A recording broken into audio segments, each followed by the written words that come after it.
All right, so we're going to have a look here at a little handout problem there. It's in the Moodle downloads. It's called Door Swing 1. It's under the homework downloads, I think. So it should be there. And what we've got here is a little bit of design work to do. So it looks like that. So what we got going on here is we've got a door that we're going to open. Whoops, so thank you. There we go. Actually, kind of like the door we have coming into the room here. Bathroom door or something like that, where you've got a push plate and you push on the door. And we want to see, we've got a certain spec on this one. So this one's going to be a little different than the normal kind of, find alpha kind of thing. In the normal way, this is going to be a little different. So we want to be sure that this door does not open more than 70 degrees in 1 second. That's our criteria.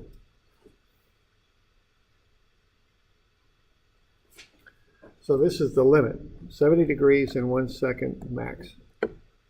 We got the door dimensions shown there. So what we want to do here is find the weight of the door required to meet this safety standard, okay? We don't want somebody pushing on the door and hitting somebody on the other side. We want it to move a little more slowly than that. So that's the idea. I think we'll take the static reactions out of this just because they're no more trouble than they're worth. We'll just look at dynamic reactions. So let's figure out how heavy this door needs to be to meet this safety standard. And let's find the dynamic reactions on the hinges when t is 1 second. So by dynamic reactions, I want to look at the reaction in the normal direction and the reaction in the tangential direction for that situation. Okay.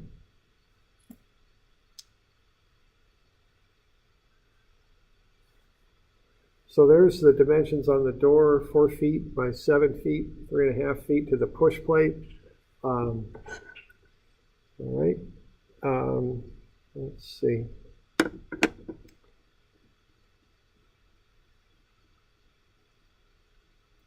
We're going to assume the average push there is 30 pounds. So if you're going to do that, the 30 pounds would go right on the far side of the door. That'll give it the highest moment. So that'll be 30 pounds. And that's in the X direction there into the page. So let's kind of work through this. Let's size this door if it can't open more than 70 degrees in a second.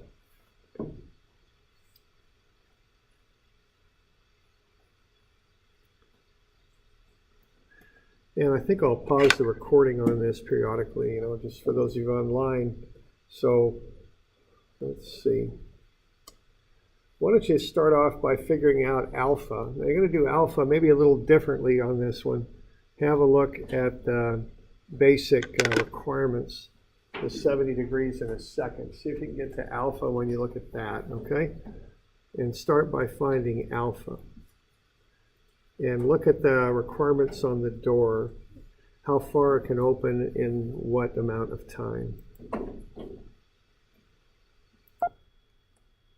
All right, so on this one here, you don't, so to find alpha there, the normal way we've been doing it so far is m equals I alpha in some form, but that really isn't quite enough for us on this one.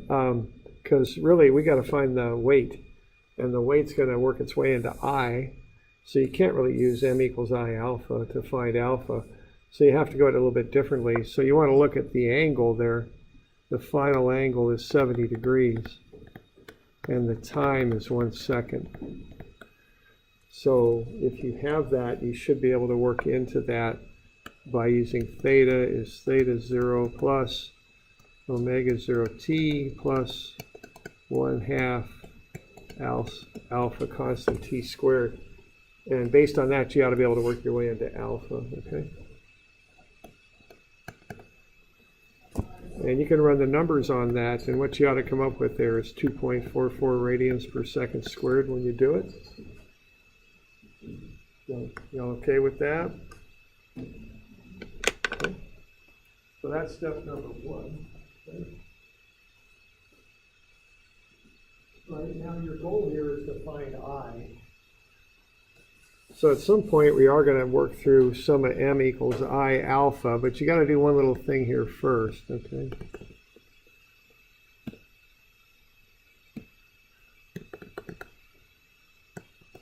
Okay, we'll do that. But we're not quite ready there. We got alpha. Now, why don't you see if you can find the moment and see what you can do with I. Do the best you can on I. You obviously don't know the mass, but do everything else on I and see what you come up with I.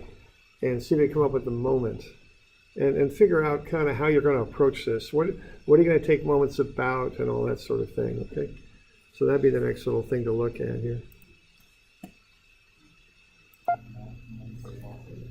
All right. So as I was saying there to the people here, you probably want to take moments about this, or excuse me, take moments about that axis there. So get your eye set up for that axis and do a moment about that axis as well, okay? So that's really, when you're doing fixed axis rotation, that's really how you approach these. Identify the axis you're rotating about and take a moment about that point and get your eye about that point also. Okay.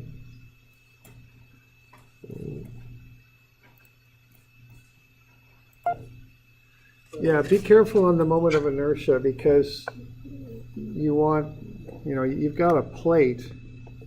Is how you're modeling this thing.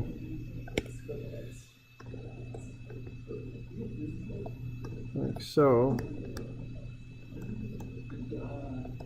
But you're going to take moments about this axis. So you got to look at your formula sheet and see what corresponds to that. It's not the 1/12 a squared plus b squared equation. Yeah. Yeah. So you don't want. Yeah. Okay. So you're going to do this stuff here. You're going to use that axis because it goes through G, and then you're going to go I sub G plus mb squared. That's how you're going to get your whatever you want to call that moment of inertia that you want. Okay. Now the I sub G is not the 1/12 a squared plus b squared. It's different if you look at that plate, okay, equation on the back of your formula sheet.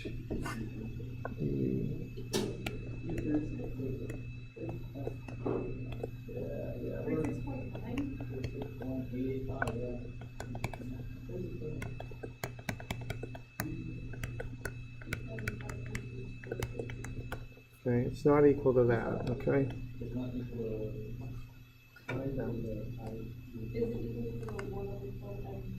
Yeah, right, that's it, okay? You did? Okay. All right, so let's kind of have a look at that. All right, so you want to end up with I as a function of the mass. So I about the hinges, when you work through that, ought to be about 5.33 times the mass. And when you work through sum of m hinge equals I alpha, I would be about the hinge also. What you're going to end up with is you can solve for I. Or I'm sorry, no, the mass.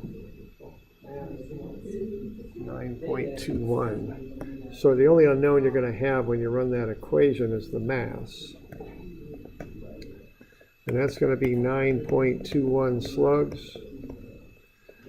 And the weight then will be based on the mass. And that's going to be about 297 pounds. Okay.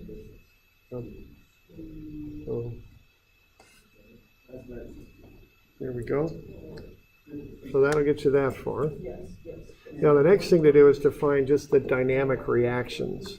So this thing, what it's doing is it's spinning about the axis is what it's doing. So it's coming around like that. Okay. because you're applying this force over here, 30 pounds, and that's making that happen. So what you want to do now is find the reactions at the hinges, the dynamic reactions. And by the dynamic reactions, what I mean here is the tangential reaction and the normal reaction at the hinges. So see what you can do with that next, okay? All right, so there's the free body diagram for that, okay?